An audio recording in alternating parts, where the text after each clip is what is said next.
I'd like to talk to you today about one of the noblest acts in American history, an act that unfortunately has sadly been forgotten.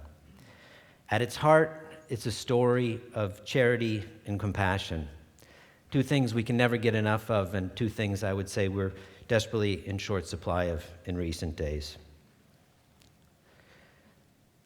On the 13th of July, 1921, Maxim Gorky, the famous Russian writer, penned an appeal to the world. He called it to all honest people. He wrote, "Gloomy days have come for the land of Tolstoy, Dostoevsky, Mendeleev, Pavlov, and Mussorgsky.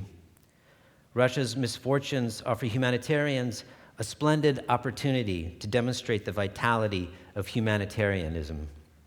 I ask all honest Europeans and Americans for prompt aid to the Russian people. Give bread and medicine."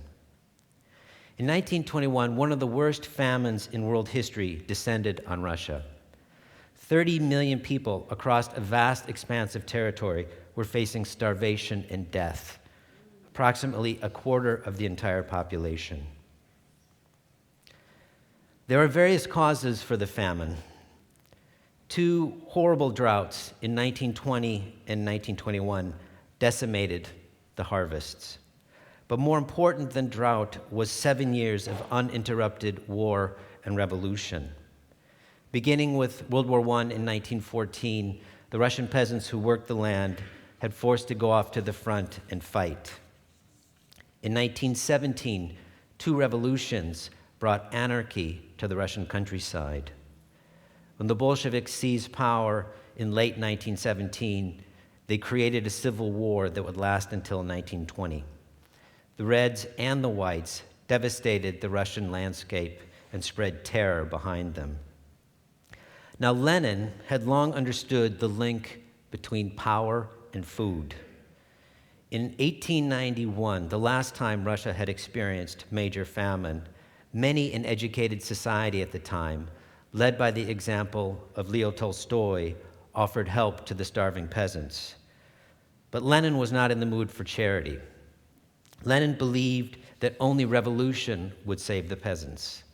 He said at the time, quote, "The overthrow of the Tsarist monarchy, this bulwark of the landowners, is their only hope for some sort of decent life, for an escape from hunger and unending poverty." Only hunger and misery, Lenin believed, would undermine the Tsarist state and lead to revolution. Now that Lenin and his Bolsheviks were in power, they unleashed a war against the peasants. They sent out men to take the grain from the starving peasants at gunpoint. This was the food that would be needed to feed the workers in the cities and to support the Red Army. Not surprisingly, the peasants didn't take this sitting down, and they reacted in kind. They tried to hide the grain that they grew. They grew less of it so there would be less surplus to hand over. They even formed a peasant army to fight back against the Reds. This meant that there was no surplus, there was no cushion for when the droughts hit, thus leading to devastation. By March of 1921, Lenin was terrified that with no food, the Soviet state, the first socialist country, might collapse by losing support among workers and the Red Army that had helped put it into power. He said at the time, "If there is a harvest, then everybody will hunger a little, and the government will be saved. Otherwise, since we cannot take anything from people who do not have the means of satisfying their own hunger, the government will perish." Herbert Hoover was born in 1874 in West Branch, Iowa, into a family of Quakers. He was orphaned at the age of 9 and sent off to live with his uncle in Oregon. In 1891, he was among the first class of students admitted and enrolled at Stanford University. 4 years later, he graduated with a degree in geology. Not much of a student, none of his fellow Stanford graduates or professors held out great expectations for Hoover. He proved them wrong. He set off to the gold mines of the Australian outback, working there, and then went on to China. And he very quickly rose up the ladder of the international mining business. He had rare talent as an administrator. He was able to find new opportunities, turning around failing operations and making money where others couldn't. By 1914, Hoover was living with his family in London and was the head of his own international firm. By now, he was extremely wealthy and successful, but he was also bored. He'd had enough and was looking for another challenge. When Germany invaded Belgium in World War I and mass starvation threatened the entire country, Hoover knew what he had to do, and he sprang into action. He organized the Committee for Relief in Belgium and managed to feed millions of people who otherwise would have died. At the end of the war, he became known as the savior of Belgium. In 1917, back in the United States, he was made head of the U.S. Food Administration by then President Woodrow Wilson. 2 years later, in 1919, at the end of the war, he encouraged Wilson to create an organization called the American Relief Administration, with $100 million appropriated by Congress to help feed and rebuild war-ravaged Europe. In 1921, Hoover was made Secretary of Commerce in the Harding administration. And it was that summer, July 22nd, that he read Gorky's appeal in one of the newspapers. He knew what he had to do. He sprang into action and immediately cabled Gorky, saying the Americans were coming. Now, Hoover took the millions that had already been appropriated for the ARA, the American Relief Administration, and then turned around and requested an additional $20 million for this particular project from Congress. And there were quite a many voices in the United States against Hoover's plans for Russia. On the political left, many believed that Hoover, a devout anti-communist, was not really interested in aid and relief, but that his ultimate goal was to get inside Russia and foment counter-revolution and bring down the Bolshevik government. People on the left tended to argue that the way that they would help Russia was to offer official political recognition of the country, which did not come until 1933. But most of the criticisms of Hoover came from the political right. Many believed that there was no real famine in Russia, and that in fact what Hoover wanted to do was to give a large fat gift to American farmers, that they had produced too much grain, and Hoover was pushing the government to buy the grain off their hands. Others insisted that charity had to begin at home, that we had enough poor and hungry people in America, we didn't need to run around the globe trying to help everybody else. Henry Ford criticized the ARA, convinced that, as he said, it was a group of corrupt Bolsheviks and Jews. We know about Henry Ford, yeah. Others insisted that the Russians were suffering due to their own fault. It was their own stupidity, their own violence that had led to this horrible situation, and they should take care of it themselves. And then some went even further, insisting that the only way to destroy Bolshevism was to let the people starve and to let the country totally collapse. Now, Hoover argued back against all of these notions. He said at the time, quote, "The sole object of relief should be humanity. It should have no other political objective or aim other than the maintenance of life and order." He called Soviet Russia, quote, "a murderous tyranny," but he said that does not relieve us of what he called our humane obligation to go in and help. What's more, he insisted America could easily afford it. And he, in fact, testified before Congress at the time that basically saying, if Americans can spend $1 billion every year on things like tobacco and cosmetics, surely $20 million is not too much for starving people. In the end, the ARA would put together over $50 million to go off and help fight the Russian famine. Here is an example of one of the ARA warehouses in New York City with bags of grain waiting to be placed onto ships and sent overseas. Now, it wasn't just Americans who were wary of Hoover and his mission. Lenin and the other Soviet leaders were extremely suspicious. Again, they had led a revolution to overthrow the capitalist West, and the idea of letting Hoover, one of America's great capitalists, into their country filled them with horror. They couldn't imagine what might happen and were convinced that he would certainly try to foment counter-revolution and undermine their government.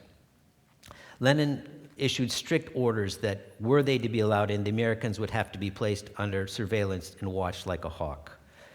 Agents of the secret police, the so-called ЧК, which later became the KGB, were used to infiltrate the ARA once it arrived in Russia and to spy on its members. They did realize, however, that as much as they feared the Americans, they could not survive without them, and in the end, they decided to allow the operation to go forward. The first ARA men arrived in Moscow on the 27th of August, 1921. On the 1st of September, the first food arrived on the SS Phoenix in Petrograd. 5 days later, the first ARA kitchen opened in Petrograd on Moika Street. And 4 days after that, in Moscow, in the once fashionable Hermitage restaurant, they were already beginning to feed children in Moscow. Here's a photograph from the ARA archives at the Hoover Institution showing one of the kitchens where the ARA fed hungry Russian children. This was obviously the most special of them all. Some of you may recognize it. This is the Alexander Palace at Tsarskoye Selo outside the former capital of St. Petersburg. This was the residence of the Tsars, and it was in the Alexander Palace, obviously, that the last Tsar, Nicholas II, his wife Alexandra, and their children lived before they were carted off into Siberian exile and then later murdered. This wing of the palace was turned into a kitchen to feed hungry children, and apparently among the kitchen staff was one of the Tsar's former chefs and various servants of the Romanovs. The plan was originally to feed 1 million children, but very quickly the Americans realized that the job was going to be much bigger than they had never imagined. By December, they realized they would probably need to feed 7 million children. One of the Americans, Frank Golder, who had actually been born in Russia and moved to the United States as a child, went over to work the operation. He was one of the first to go off and tour the famine zones. He wrote at the time, "The famine is beyond all imagination. It is the most heartbreaking situation that I have ever seen. Millions of people are doomed to die, and they are looking it calmly in the face. To see Russia makes one wish that he were dead." These were the sorts of scenes that Frank Golder encountered when he traveled throughout the famine region, mostly in the Volga River area. This is a group of young, starving children, refugees in a refugee camp in Samara province. Golder was shocked at what he saw. Among one of the incidents that he recounted that stuck with him forever was the sight of an old woman on all fours in the dirt, fighting with some pigs over a small bit of pumpkin rind. He heard tales of mothers killing their children and then killing themselves since they had no food to feed their kids. The most horrifying of sites tended to be in the orphanages, children's homes, and hospitals. Many of these institutions, which had originally been built to house 30 poor children, were now crammed with 400 or even 500. The conditions were beyond description. Children were often just lying in rags on the floor, and the Americans couldn't even tell if they were alive or dead. One ARA man said after visiting an orphanage like this, "There's just enough food and heat to make their death a slow one." After a few months, this same man wrote to his fiancée back in the United States, "I often think now of how people in New York told me how they envied me the opportunity of seeing so many interesting things." Yes, interesting. That's the word. Yes, it's very interesting to move among people who at a glance tells you would be better off dead than alive. There is no escape. Even in this railway car, for men and women come to the door begging for bread, and children can be heard whining beneath the car window whenever the light is showing. Now, a great many of these ARA men who went over were veterans of World War I. But what they were seeing in Russia was much worse, and a great number of them came down with something they now called famine shock, a new version of World War I's shell shock. First, the starving peasants would eat all their grain. After that, they would kill and eat their livestock. Once that was gone, they would hunt down any cats and dogs and eat them. After that, they would move on to grass, weeds, tree bark, or the thatch off their roofs. Finally, some succumbed to cannibalism. At times, people were brought into homes, murdered to be eaten. Others would raid cemeteries to dig up the recently dead to consume them at home. The situation became so bad that the dead had to be locked up in stables and sheds so that the starving could not get at the bodies. Piterim Sorokin, a young Russian scholar at the time who later immigrated to the United States with the help of the ARA, ended up in Minnesota and then moved on to Harvard, where he became one of the great sociologists of the 20th century, toured the famine zone at this time and saw instances of cannibalism. He wrote in a memoir shortly thereafter, "The revolution promised to save the people from despotism. The Bolsheviki promised to give food to everyone. If they did not keep those vows, at least they gave the people the communion of human sacrifice, human flesh and blood." Now, the archives at the Hoover Institution, also at the Rare Book Room at Columbia University's library, have dozens and dozens of the most horrifying photographs you could ever imagine of cannibalism, of dismembered bodies. I have chosen not to show any of those to you today, but instead to show you a illustration, drawing, painting that was done by a man named Molchanov that recorded the severity of the famine at the time. This was from 1922. It reads down at the bottom, the Russian village for February and March, and then the word on the end is ludojedstvo, which is the Russian for cannibalism. Shows this poor defenseless woman who is being devoured to feed a starving family. From the very beginning, the mission grew and grew in size. Now, sometimes you'll hear this famine of the early 20s is referred to as the Volga River famine or the Povolzhia famine, meaning the famine along the Volga. But that is, in case, not at all correct. It was infinitely larger than the regions along the Volga River. This is a map that was put together by the ARA at the time. You can see the legend at the top. The shaded sections show all of the regions where the ARA ended up setting up feeding operations. You have Moscow here, where's Petrograd, Petersburg up here. It extended all the way into Ukraine, where 9 million out of 26 million people were starving, down into the northern coast of the Black Sea, the Crimea, even into the Caucasus, down into Dagestan, where operations were begun, and then Volga River along here, but then they even ended up going way up into the Ural Mountains to feed the starving people there. And one ARA man said, "I have a feeling we could travel all the way to China and things would not really change."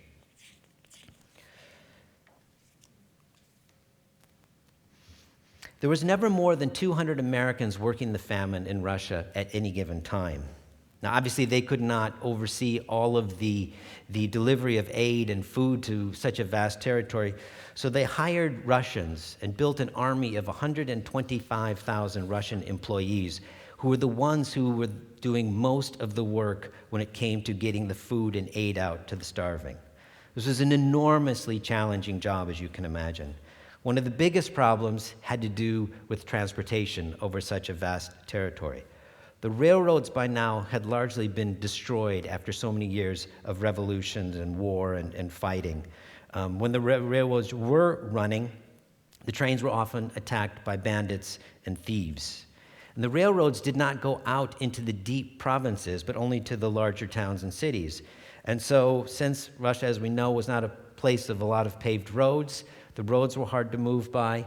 That meant oftentimes the best time to get the food out into the countryside was, in fact, during the winter.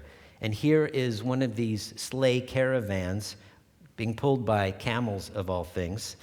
Obviously, not something you expect to see in pictures of Russia, but they were there, taking food from Tsaritsyn, the city that later became Stalingrad and now Volgograd. The Americans a bit naively, did bring cars with them. They are Americans, after all. They had a bunch of Cadillac touring cars. They had some Fords and some Liberty trucks from World War I, which they did use, and I will show you later, but they were never probably nearly as effective as the camels and the horses.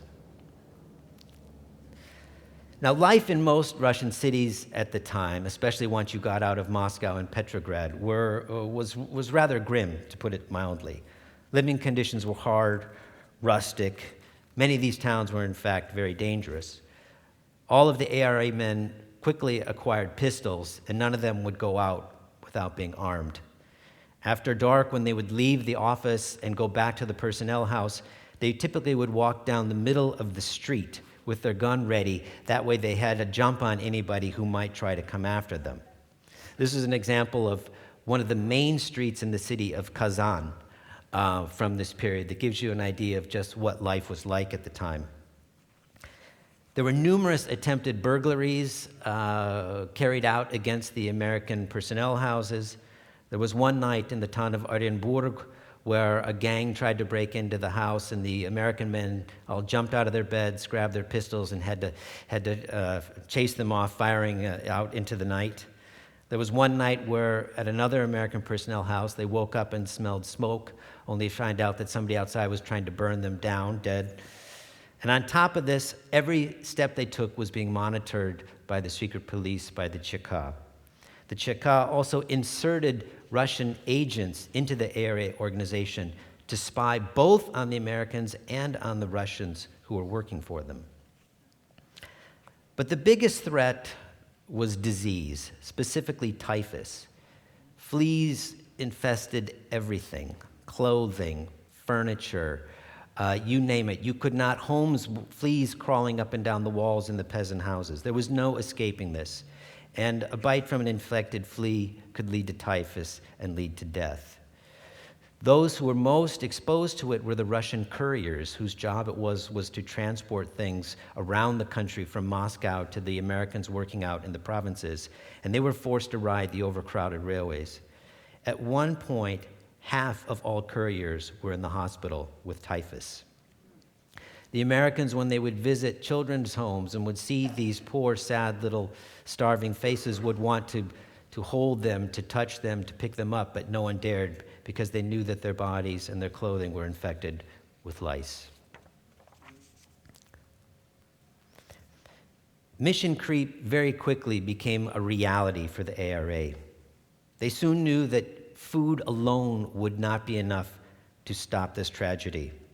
Russia, as I just referred to, was hit by a series of epidemic diseases as a result of the war and famine. Not just typhus, but cholera, smallpox, and even malaria. Hospitals lacked the most basic of supplies. Aspirin was impossible to get. People who needed any sort of wound dressed did not have bandages available, but the doctors instead were using old newspapers. The ARA began importing millions of dollars worth of vaccines, drugs, disinfectants, and blankets for hospitals. They set up free dental clinics. They outfitted a large hospital train that went from city to city, town to town, offering free medical care.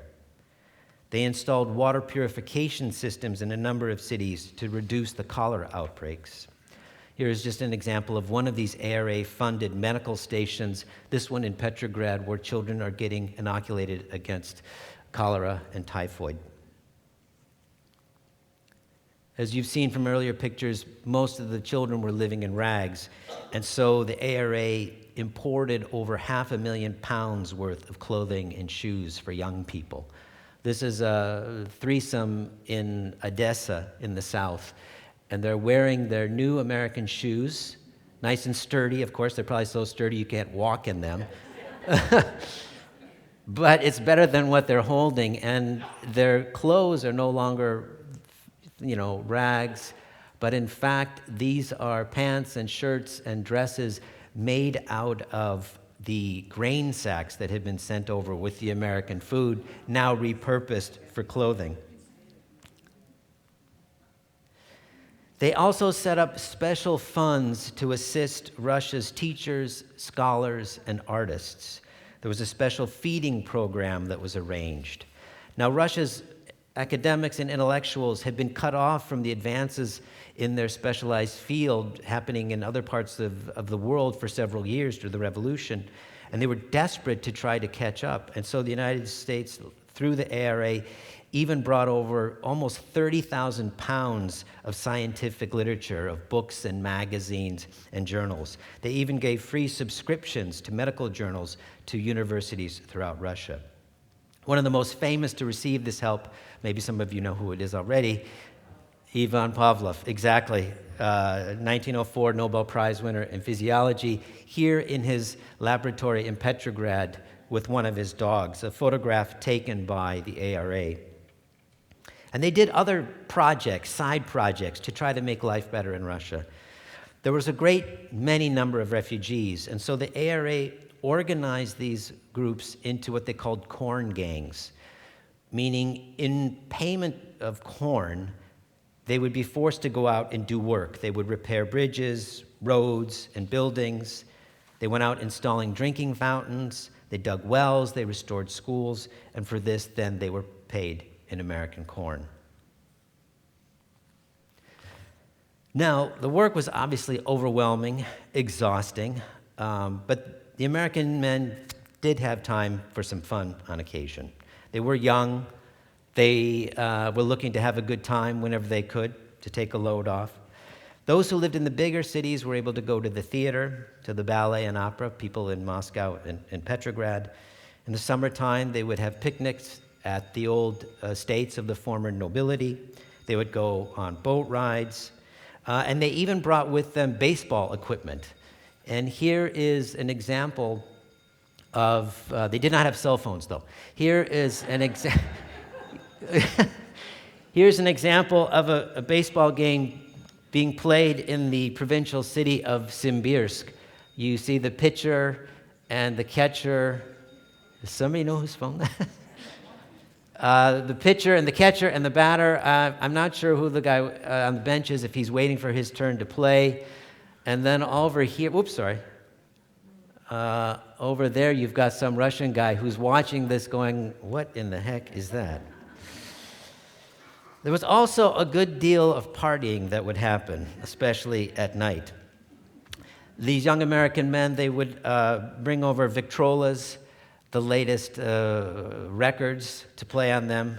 Foxtrotting was a favorite evening pastime, and those who lived in places like Petrograd and Moscow would invite the young ballerinas from the ballet to come join them in their personnel houses to dance and party. One of the highlights in Moscow was 1921 Thanksgiving Bacchanalia, which everyone got completely blasted, apparently, and were entertained by the dancing of none other than Isadora Duncan. There was a good deal of drinking that went on with their Soviet counterparts that they met through their work. And this was another one of the major hazards of the job, because the Russians loved nothing better than to drink the Americans under the table. And this was not fine liquor we're talking about. This is what the Russians called samagon. Samagon would be sort of our equivalent of moonshine. There was one ARA man who had a glass of this samagon and noted that, quote, it looked like water and smelled like a mix of gin, 3-in-1 oil, and kerosene. After downing a cup of that, he was afraid to light his pipe. And as you can also maybe imagine, there was a good deal of romance. Now, most of these Americans who went over did not speak a word of Russian, so they needed to hire translators and interpreters. They needed people to work in the offices, secretarial help, and what will. And typically, these were women from the former educated classes of Tsarist Russia. And many of these were, in fact, daughters of the old nobility, with people who are now known as former people. We don't know how many affairs there were. No one has written that down. But we do know that there were 30 marriages that came out of these relationships. These Russian women became known as famine brides. One of them involved this particular woman here, Georgina Dubrilkin-Klakachova, in a painting done by Nikolai Fashin, the famous Russian artist. She was another former person from a prominent noble family in St. Petersburg that lost everything in the revolution. and she had been reduced to selling matches in the streets to support her mother and herself. When the Americans arrived, they hired her on since she spoke perfect English and French, and they needed someone to act as an interpreter and typist.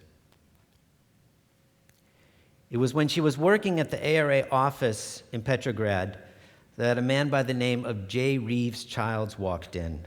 He took one look at Georgina, and for him, it was love at first sight.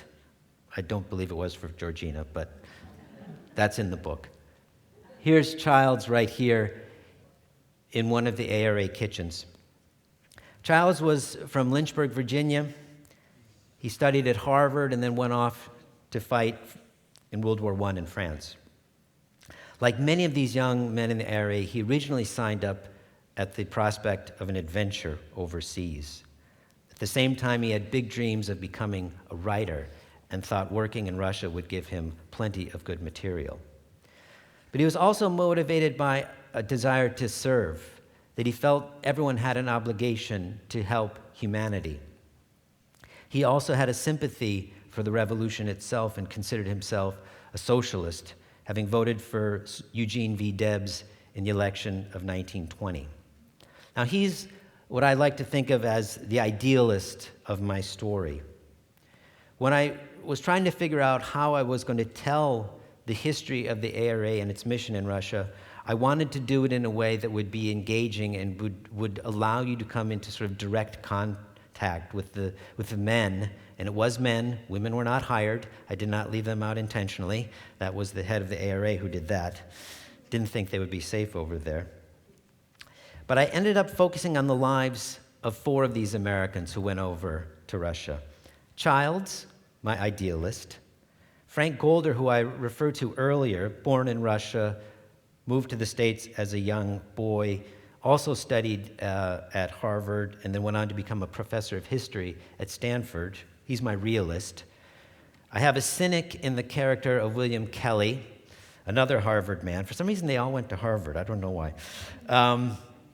Also a World War I vet, later went on to become an ad executive in New York.